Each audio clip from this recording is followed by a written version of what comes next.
All right, so you think you know boxing, huh? Well, buckle up because this deep dive is about way more than just what happens in the ring. We're talking about Billy Joe Saunders, after that loss to Canelo, and how the gypsy community, his people, reacted. Let me tell you, their way of dealing with defeat, it's a whole different ballgame. And it reveals a lot about pride, about resilience, about what it really means to be a fighter. You said it. We always talk about the physical side of boxing, the punches, the footwork, all that. But with Saunders, the mental game, the cultural pressures he was dealing with, that adds a whole other layer. And what makes this deep dive so fascinating is the source material, right? It's like peeking behind the curtain, getting this raw, unfiltered look at a world we rarely see. This isn't your typical sports commentary. It's real talk. And sometimes it's downright hilarious. Oh, it is. But to get the humor, you got to understand the context. See, Saunders is Romani, and in that culture, pride isn't just some abstract idea, it's everything. So when he loses to Canelo, and it's a brutal loss, forces him to retire because of that fractured eye socket, well, it sets off this chain reaction, a very specific kind of chain reaction. And that reaction is to roast him mercilessly. I mean, some of these jokes are brutal. Exactly. But and here's the thing, it's not coming from a bad place. It's not like they're kicking him when he's down. It's this really complex mix of love, and expectation. It's their way of reinforcing what it means to be a fighter from that community. Okay, I need an example. Because when I picture my family after a loss, it usually involves hugs and maybe some comfort food, not exactly a stand-up routine. Picture this. Saunders is back at the caravan park, probably feeling pretty beat up, right? Physically and emotionally. And his cousins are all around him, cracking jokes about how his eye is so swollen he looks like a pirate ready to set sail. And it's not just them. His own dad even joins in. No way. What do you say? Tells him he should have just fought with one eye closed. His own dad. See, now this is what I'm talking about. This isn't your typical rub some dirt on it kind of pep talk. This is different. Oh, it's totally different. And that one joke from his dad, it tells you everything.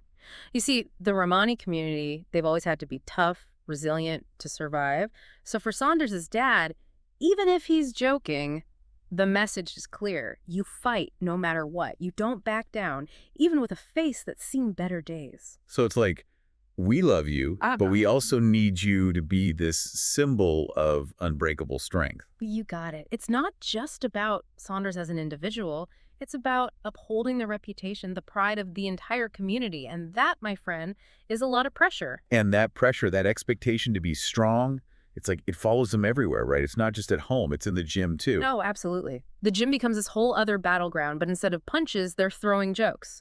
One young boxer, this kid's barely old enough to shave, he tells Saunders, hey, show us how to dodge a punch. Don't show up to the next round. Ouch, that's gotta sting, even if you're a world champ.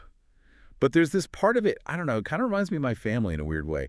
That thing where they know you messed up, but instead of a heart-to-heart, it's just endless teasing. Right, it's familiar, Just, turned up to 11.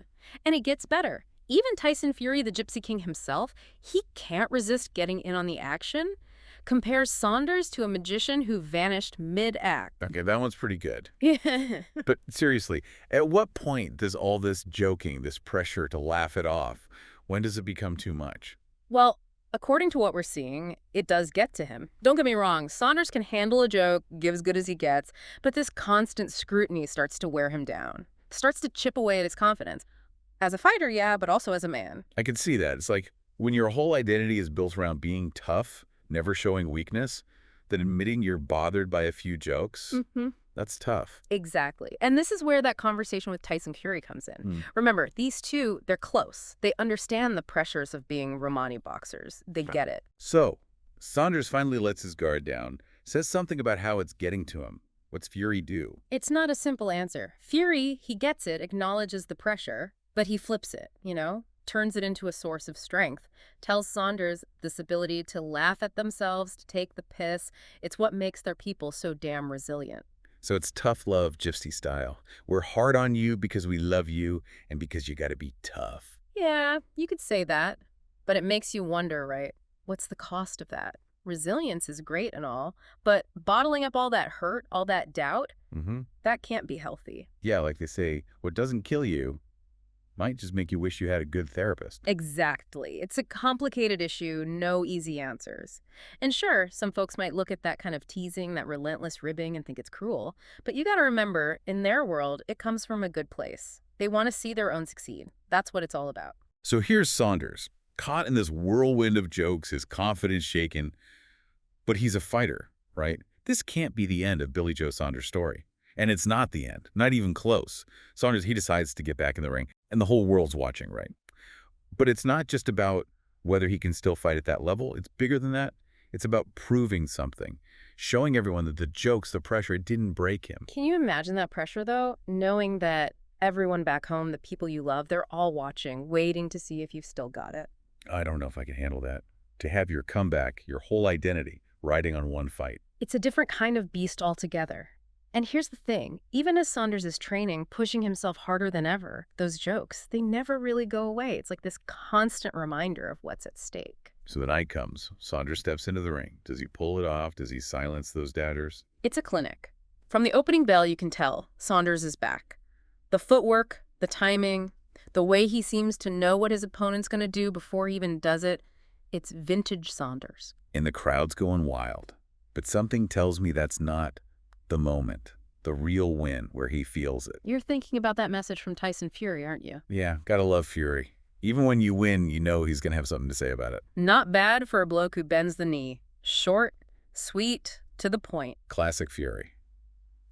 But it's different this time, right? Yeah, there's something else in there now. Before, it was all jabs, a little bit of an edge to it. Now, that's respect. It's like Fury and maybe the whole community, they see that Saunders, he's faced those demons, come out the other side, earned his stripes. So what we thought was just a boxing story, it turned into something else entirely, didn't it? A look into this whole culture where strength, resilience, it's all tied up in humor and pride. Makes you think. It does, doesn't it? What seems harsh to one person might be a sign of love and support to another. It's all about perspective.